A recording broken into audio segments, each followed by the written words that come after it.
Hi,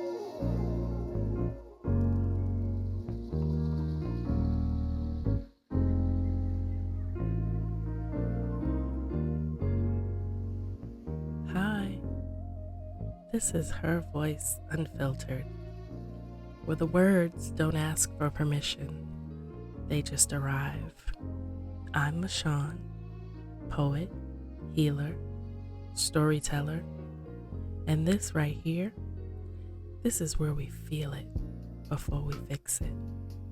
So, let's put some feeling into these words.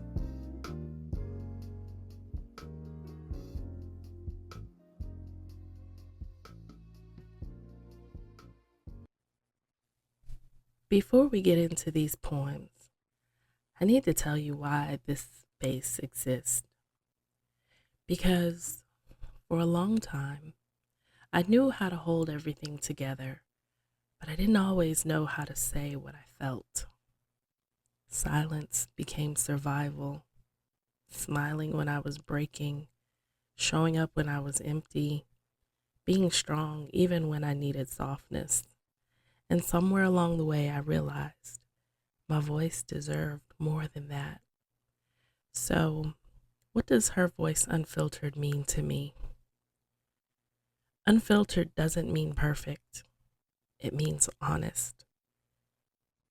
It means saying the thing even when your voice shakes.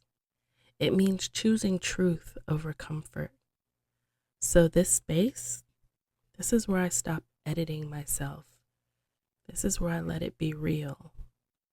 This is where I give my voice back to me. I never meant for my pain to become poetry, but it had nowhere else to go. The walls closed in, silence grew heavy, and still I had to speak. That's how Bonnet Therapy was born.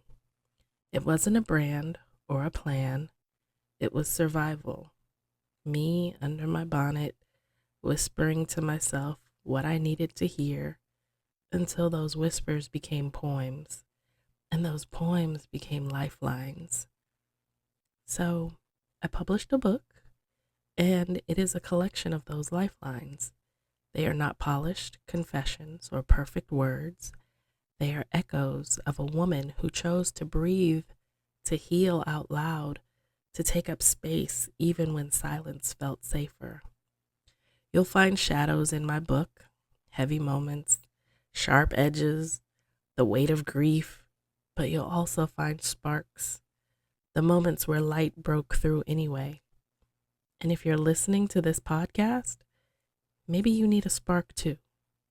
So I hope these words remind you that healing is messy, that you don't have to be graceful to be growing, and that even in your darkest nights, there is still poetry in you. Welcome to Her Voice Unfiltered with Michonne, or as some people call me, Bonnet Therapy. Take what you need, leave the rest, and remember, you are never alone in this room. So, let's put some feeling into these words. This first piece is called When the Distractions Leave. Today, September 22nd, arrives like a knock that no one answered because for years I kept the door open. Busy hands, long lists, small fires to put out. I filled the rooms with noise so the quiet wouldn't know my name. If heaven had a telephone, today the phone is sleeping. There's no laughter from the children on their iPads, no grandbaby screaming, "Mimi, I'm trying to sit next to you." No passing my daughter in the hallway, no music and loud singing from my son in the bathroom, no boyfriend to hold me while I unravel. The blankness is honest. It's looking me straight in the eyes. How do you say goodbye to the man who taught your hands how to work, who mapped the shape of your backbone with his hopes? How do you fold 20, 30, 40 years into one breath and call it finished. I say his name like a prayer and a small rebellion. Daddy. It rolls off my tongue, stays, returns, like a pebble in my mouth I can't swallow. I place his picture on the bookshelf of my remembering, the manners he handed down like recipe, his infectious laugh, the way he always fixed things, a true jack of all trades, and somehow managed to fix the world for me for just a little while. Grief does not arrive like a storm. It is patient. It sits in the corner and learns your schedule. Today, there are no distractions to borrow from, only this body, this breath, this pulse, like a clock that does not forgive. So I count the ways, I count the Sundays, the small mercies, the dinners, the bike rides, the parts of me he carved out and wrapped in his voice. I let the memory be heavy. I let it be warm. I let the loss of you be the hole I have to look through to find you again. Saying goodbye is not a single curtain call. It is 1,000 small exits. His bike sitting in the garage, a folded shirt, a silence answered by a story. It is a telling the truth out loud, that I am afraid, that I do miss him, that some nights I still expect him to walk into my house unannounced. But I remember he is not my ending. You taught me how to steady my hands and breathe before I squeeze the trigger. You taught me how to say my name. You taught me how to measure twice and cut once. You taught me how to troubleshoot the smallest of problems. You taught me how to keep going. So I borrow your courage now, and I press it into my palm like a stone, like a promise. I let grief teach me its language, patience, attention, depth. Goodbye is not erasure. It is a carry. I will carry your laugh in my pockets, your lessons in the way I stand, your choice of music and the melody of how I love. So today I say goodbye out loud so I can say hello to the rest of myself. Today I say, I love you, Daddy, out loud so I can say I love you to myself with no hesitation. Set him down in the center of my chest, and with careful fingers, I will finally lift myself up. I will miss him with a body that remembers. I will honor him with a life that keeps going. Daddy, I'm saying goodbye, and also thank you, not because the pain is less, but because the love is still here, heavy and true. I will walk forward with that weight. I will make room for laughter again. This is not the end of the story. It is another page. I will turn it when I'm ready. I love you, Daddy. Finding your voice doesn't always start loud. Sometimes it starts with a whisper. This piece is called Give Me Your Hands.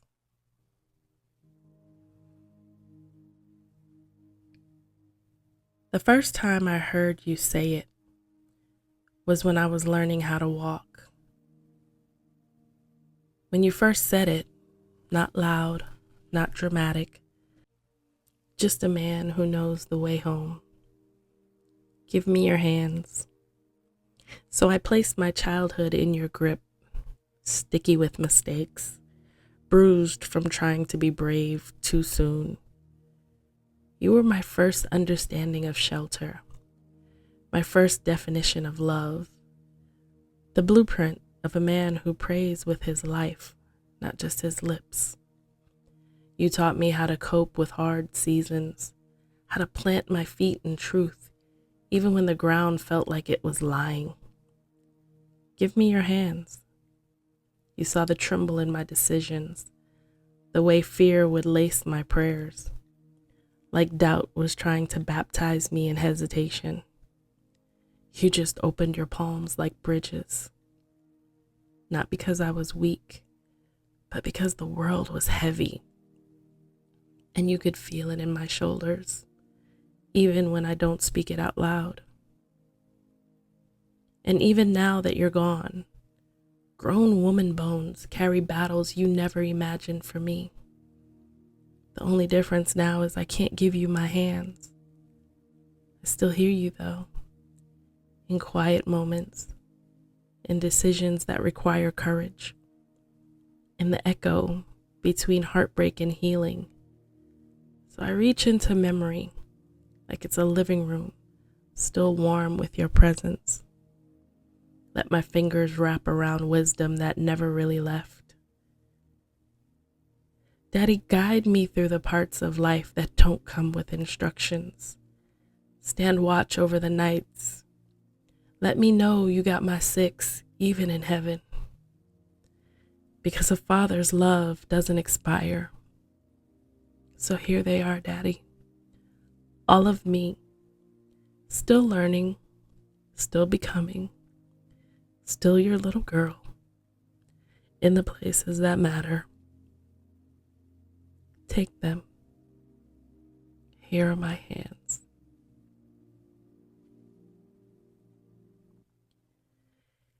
And once you hear yourself, you can't go back to pretending you don't.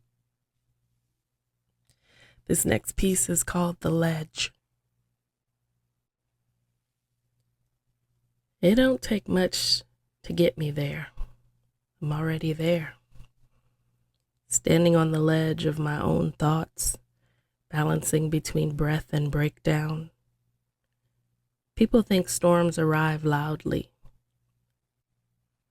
but mine whisper. Mine sit beside me at dinner, smile in public, then unravel me in private. It don't take much. A tone, a memory, a look that feels like abandonment, and suddenly I'm 13 years old inside a grown woman's body, trying to convince my nervous system that we survived. My mind don't shatter. It erodes, slow, like waves, teaching stone how to surrender.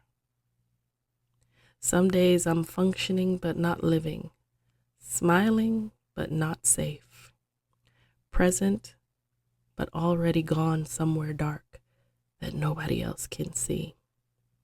And the hardest part about being mentally exhausted is that the world still expects performance, still expects strength, still calls you resilient even when you're silently negotiating with the idea of disappearing. It don't take much to get me there because I live close to the edge of feeling everything. But hear me, I am not weak. I am aware. I am not broken. I am tender from surviving too much without pause.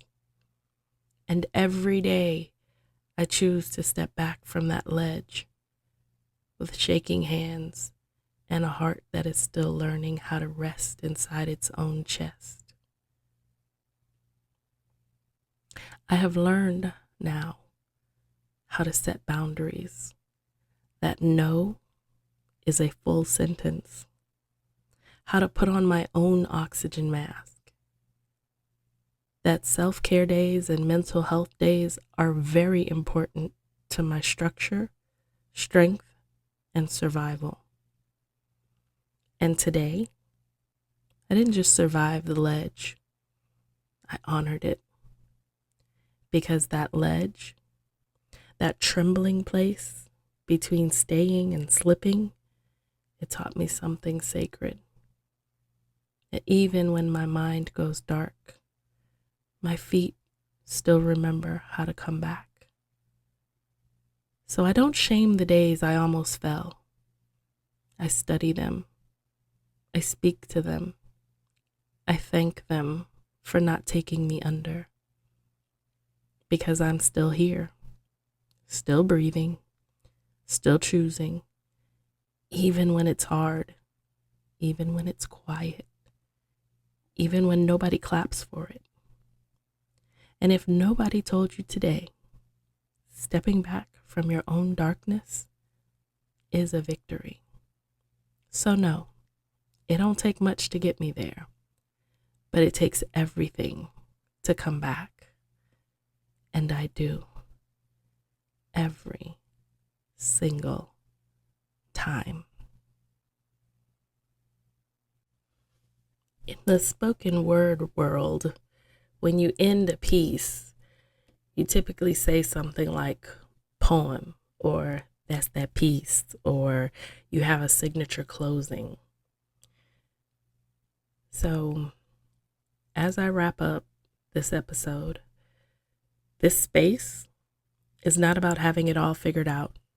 It's about being honest while you're still becoming.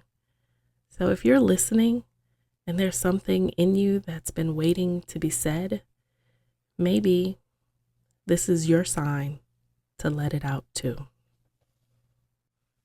So as I end all of my poems, all of my spoken word pieces, I say to you tonight, therapy complete.